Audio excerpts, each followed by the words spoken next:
دھوکہ۔ ایک عقاب اور ایک الو میں دوستی ہو گئی۔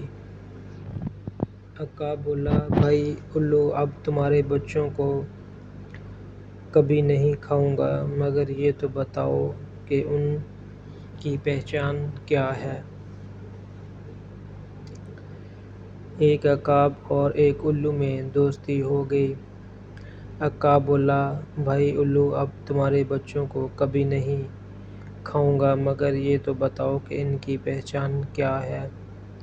کہیں ایسا نہ ہو کہ کسی دوسرے پرندے کے بچوں کے دھوکے میں ہی کھا جاؤں۔ الو نے جواب دیا، بھلا یہ بھی کوئی مشکل بات ہے؟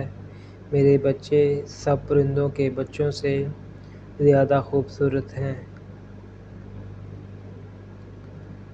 ان کے چمکیلے پر دیکھ کر تم ایک ہی نظر میں پہچان جاؤ گے۔ اور عقاب نے الو کی بات کاٹ کر کہا، بس بس، میں سمجھ گیا، اب میں کبھی دھوکہ نہیں کھا سکتا، مگر بھائی ہر بات کو پہلے ہی پوچھ لینا اچھا ہے، پھر پچھتانے سے کچھ نہیں ہو سکتا۔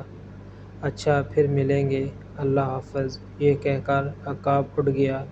دوسرے دن عقاب شکار کی تلاش میں ادھر ادھر اڑ رہا تھا کہ اسے ایک اونچے درخت کی شاخ پر کسی پرندے کا گھونسلہ نظر آیا۔ گھونسلے کے اندر 4-5 کالے کلوٹے بد شکل بچے موٹی اور بھری آواز میں چوں چوں کر رہے تھے۔ عقاب نے سوچا، یہ بچے میرے دوست الو کے ہرگز نہیں ہو سکتے، کیونکہ نہ تو یہ خوبصورت ہیں اور نہ ان کی آواز میٹھی اور سریلی ہے۔ یہ سوچ کر عقاب نے ان بچوں کو کھانا شروع کر دیا۔ وہ سب بچوں کو کھا چکا تو الو اڑتا ہوا آیا اور شور مچا کر کہا، ارے تم نے یہ کیا کیا؟ یہ تو میرے بچے تھے۔ عقاب گھبرا کر اڑ گیا۔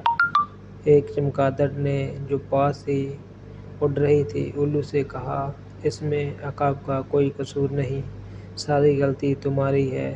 جو کوئی کسی کو دھوکہ دے کر اپنی صلاحیت چھپانے کی کوشش کرتا ہے، اس کا یہی انجام ہوتا ہے۔ اگر ویڈیو اچھی لگی ہو تو چینل کو سبسکرائب کریں اور ویڈیو کو لائک کریں۔ Thank you.